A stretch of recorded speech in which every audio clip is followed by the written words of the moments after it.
So y'all doing all right today? You enjoying life? All right, so I got a quick little question. How many people think they kind of know me a little bit? Somewhat. Right? So if you're going to go to, and people, you're talking about New Life Family Church and saying, oh, who's one of the pastors there? Oh, there's a guy named Ben, or there's a guy named Jonathan. And say, oh, well, describe Jonathan to me. Would you be able to do that a little bit? For the most part? Somewhat, right? And so some of you is like, yeah, I kind of know you, not really. And this whole knowing thing is kind of interesting because, like, Danny knows me as a friend, right?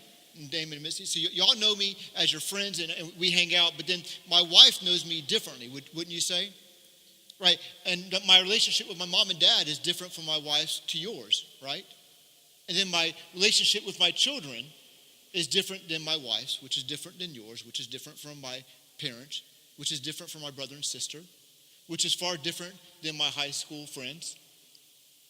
So then the question is does that mean that somebody has a bad knowledge of me, or is it different? Or when you look at all the stories, how everybody knows me within the relationships, now when you put all those stories together, you kind of get a complete view of who I am. Isn't that one thing we do at funerals? Right? We have different people who that person who passed away, whose life has impacted them, and we tell stories about what this person meant to us. And then from those stories, us who are sitting back, we get a more complete picture, a holistic picture of who this person was. Because really, one of the things that we kind of know intuitively is that our knowledge of somebody is based on our relationship with them, right?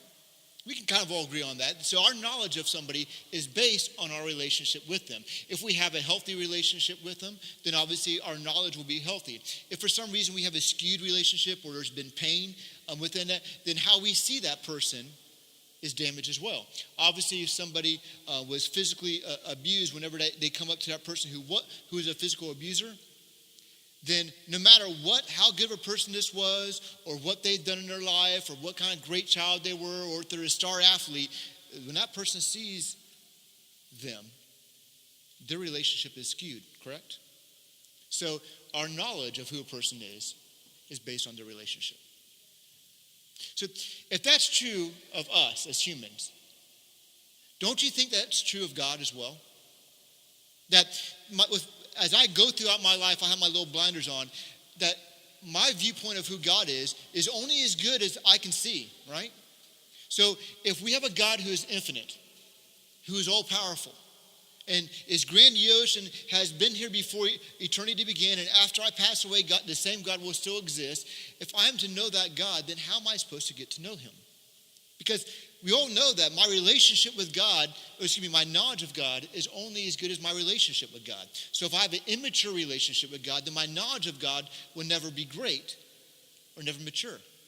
So it behooves us then to try and find out more about who God is. And that's one reason why we're here, right?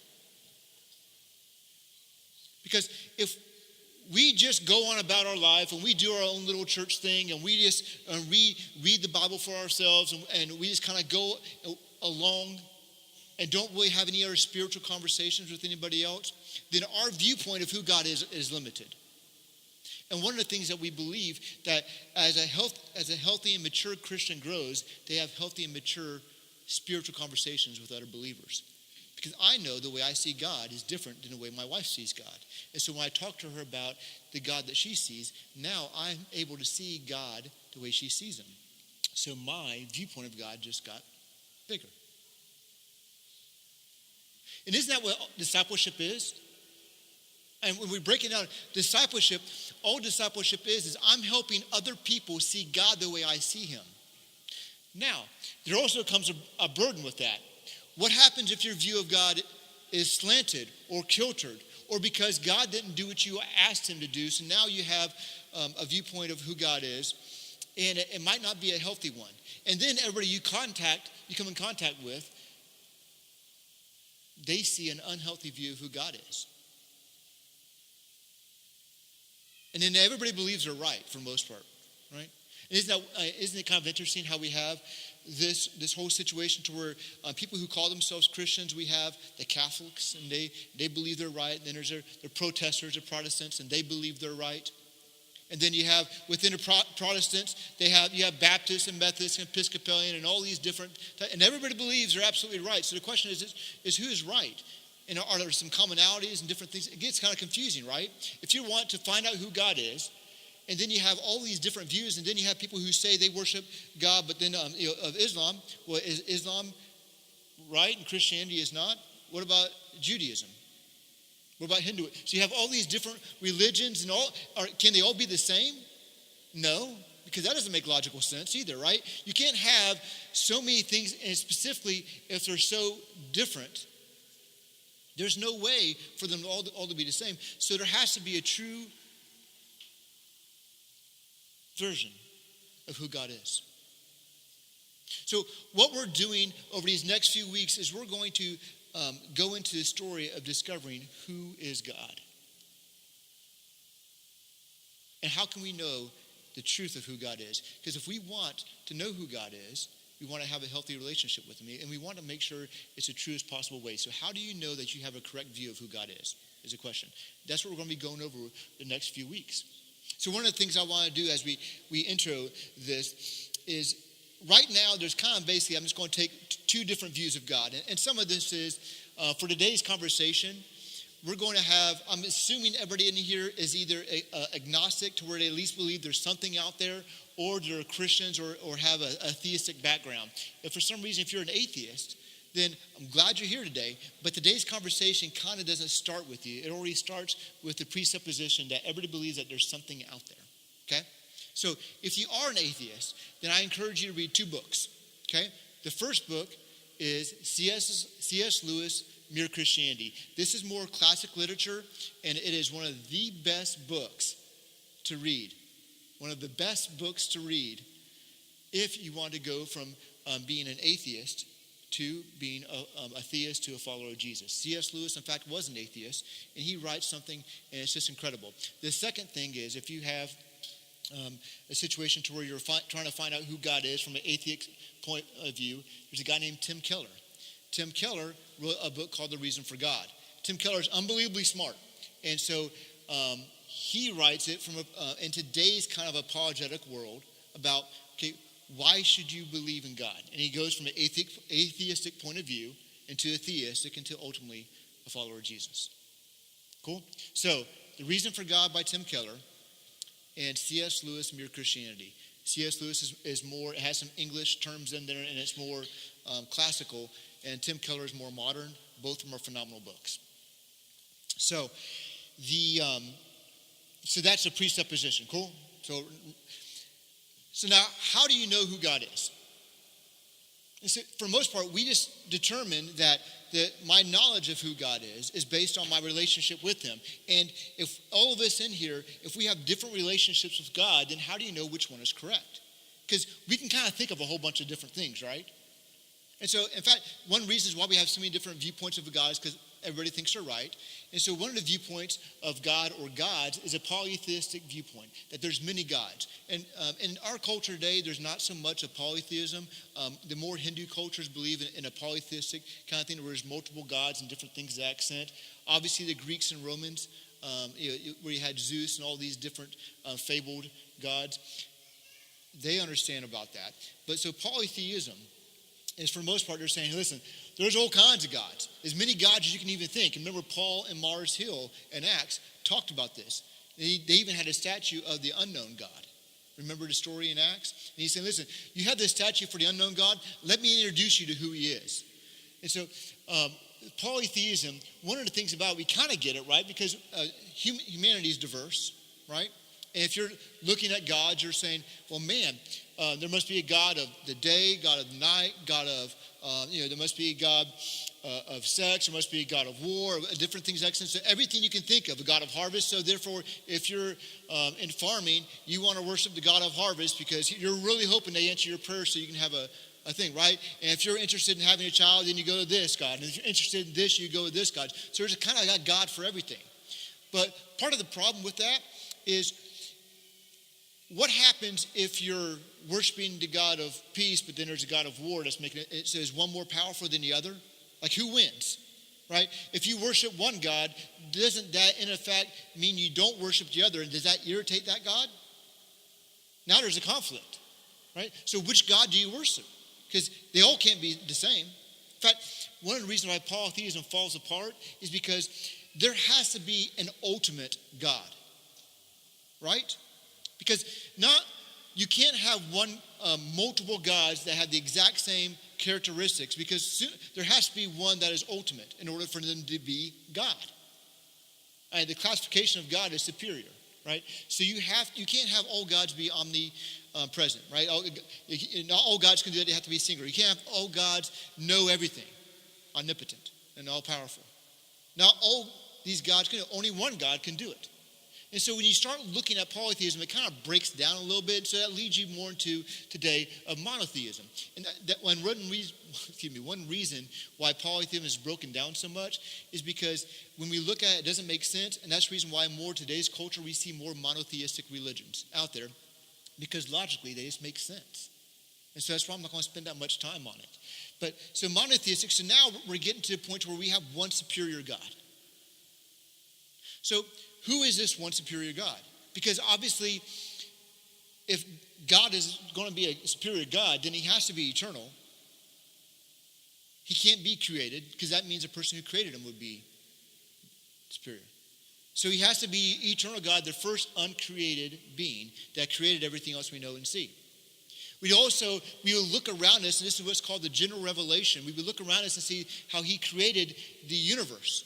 And so we look outside at night and we see the stars. We get a telescope and we see the different, how we can see the Milky Way and different galaxies out there. We see the order in which God created, and how even as he created everything we know and see, how it has to be absolutely perfect. They call this the Goldilocks syndrome, to where the earth, if this rotation was just a little bit off, is a little bit closer to the sun or a little bit further away from the sun. If the moon was a little bit further away and the axis was tilted in just the right way, that everything has to be so perfect in order to sustain life. It takes a lot of faith to believe that was some cosmic accident. A lot of faith to believe that it's just some cosmic accident that happened, because everything has to be so perfect. And then we think about, even if I prick my finger, what keeps the blood just from gushing out, right? If this is just kind of it's holding everything together, if I prick it, the blood should just go everywhere.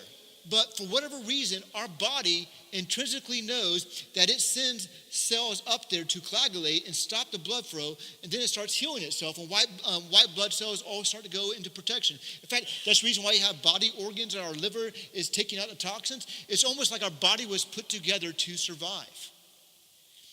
It takes a lot of faith to believe that this happened by chance. It almost screams that there's some very intrinsic, systematic, creative creator. When we look at how diverse humanity is, and how diverse even within the world, we see the different animals and different things like that. All these created beings. We see the mountains and the ocean and the beauty. And even Paul says in Romans 8 that right now, the way we see the world, it's broken down with sin, but yet it's still so beautiful. Can you imagine what happens when the earth finally gets perfected? What we think is beautiful now, imagine when there's not a taint of sin on it. So this God that we worship has to be amazing. He has to be eternal. He has to be powerful in order to create the universe. And he has to want a relationship with us. Because why else would you create humans if not to have a relationship with them? It's not as entertainment. God doesn't need to be entertained. God doesn't need us for love, because that means that now God is in need of us, and now we become more important to God than God is. So God didn't create us out of need, right? So all this makes logical sense when you start thinking about it, right? So the question is why would God create humanity? These lead to questions as we start thinking about it should lead to more of an amazement. A wonder. See, these are general revelations. We haven't even talked about anything specific. These are general revelations of God, of us just looking at the world around us. Now we have specific revelations. These are things that God has specifically revealed about himself to specific people at a specific time, right? They're very pointed. Because if you're God, wouldn't you want people to know who you are? I mean, if you took the time creating a universe and have all the galaxies in the world, all the galaxies in the universe that we're aware of, we don't know of any that are sustaining life right now like ours. And if you're God, wouldn't you want your created beings to know who you are if you spent the time creating them? Because I don't know about you, but has anybody talked trash about you? And, right? And it's like they're talking trash about you and they don't even know why you're doing it, but for whatever reason, they're angry at it and now they're talking trash about you. It's like they have a totally demented viewpoint of who you are. What you like, yay, you don't get excited about that, right? You get kind of irritated, right? That's a natural response when somebody misjudges the character of who you are. You get irritated about that. Then when they're spreading that bad information around, much like a middle school gossip center and everybody's talking about who you are or whatever, that frustrates you when people are spreading bad information about who you are, right? If that's true of us, if you're God, wouldn't you be frustrated with people having bad information about who you are and thinking that, you know what God wants you to do is he wants you to go take yourself to a hospital and blow yourself up to kill as many people and then set another person up to kill the rescuers there because that's what God wants? That's a demented view of who God is, don't you think? But they think God is right. So the question is, if these people think that God they worship wants that, and we say, no, that's not right, who's right? Who's right? Because somebody has to be right, don't they? Because we can't all be right. There has to be a certain sense of truth that no matter how we think and how we feel, that this truth resides above all else, correct? Because if it wasn't, that means there's no ultimate truth. There's no ultimate truth. That means we can do whatever we want. But we know that doesn't work out because sooner or later, somebody's truth impacts your truth, and then somebody has to be right. So the question is how can you know you're right? Because it's important to know, and we all want to be right anyways, right? Since we all want to be correct, then isn't it important for us to know how to do that?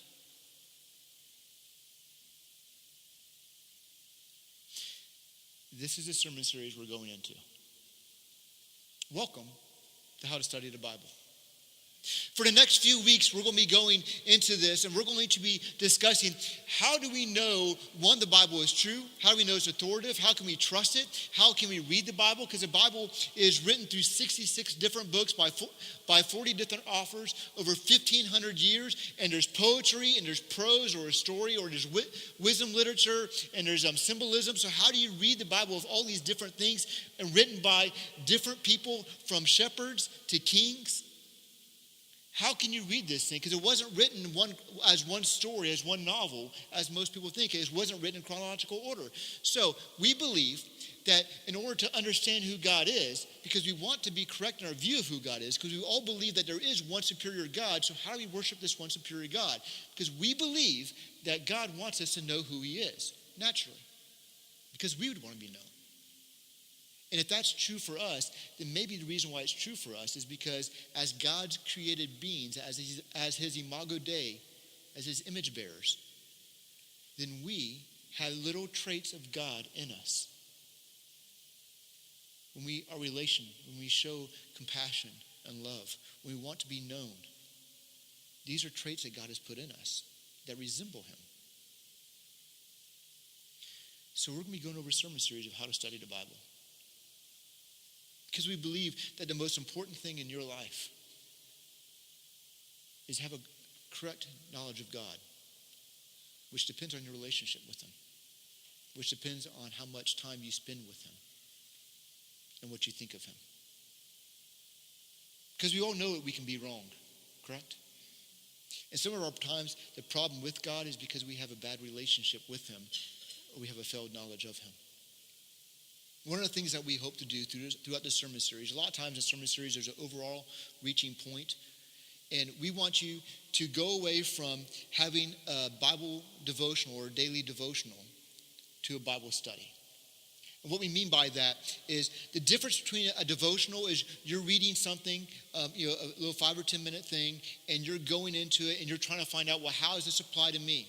How is this going to make my day better? So if you're feeling depressed, you read devotionals that uplift you to bring you out of your depression. If you're going through financial problems, you read different financial things. If you're going through all these little different segments of life, then you have a devotional devoted to you to get you out of your funk. Do you notice how the devotionals, it's all about me and what I want? The difference between a Bible study, it's a Bible study, you're trying to find out who God is. Because we believe the more you know about God depends on your relationship with him. And you cannot have a relationship with him if all you do is worried about what he can do for you. Because if you're God and you created all this, then don't you think that he's powerful enough to influence your life if you let him? Because for whatever reason, he gave us free will. So we know that we can do things outside of God's will, right? We've all made mistakes, so we know that's pretty true. So we're not little puppets. So our journey into these next few weeks is to learn how to study the Bible and to learn why is it true, why is it authoritative, why is it better than any other book, and why do we know that Christianity is true as opposed to Islam and Hindu and all these other different religions. This is a journey that we're on for the next few weeks. Cool? So our question is do you want to know more about God? Because if you do, your relationship depends on it. And if you do, then you'll want to spend time with him and know him correctly. And that's where we're going. Cool? Let's bow our heads. God, we thank you for this time. We thank you, Lord, for allowing us just to come before you and through a week. And Lord, we didn't even open up your scriptures, but yet we talked about them. And the amazing thing about the Bible, Lord, is that we see how you work in other people's lives. Because you are eternal God, you are a God of history. And because you're a God of history and you work in people's lives, we can then see how you worked in their lives and then understand the character of who you are. So God, I pray for all of us here that we begin to look at each other's lives and find out more of who you are through each other's lives. That we begin to have spiritual conversations with each other. That we start reading the Bible and learning how to digest it and to study it. Because the whole of our life, Lord, is to have a relationship with you. Because no matter what kind of job we have or career we have or how popular we are or how many likes we have on Facebook or YouTube or how many subscribers we have, no matter how important we think, we're still going to die. So all that doesn't matter. So there has to be a reason for why we exist here in this time and this place. And we believe, Lord, is have a relationship with you. But the problem, God, for all of us here is we have let culture influence us. We've now had a Christianized culture influence on our belief pattern of who you are. And it's time, Lord, to fix that. Help us want that. Help us want to have a relationship with you. Help our faith where it's weak. Most of all, Lord, help us learn to love you. Lord, we want to know you better. We know our relationship needs to deepen to do that. We love you, God. Give us wisdom and grace as we worship you and throughout this week, Jesus. In your name we pray. Amen. Y'all have a great day.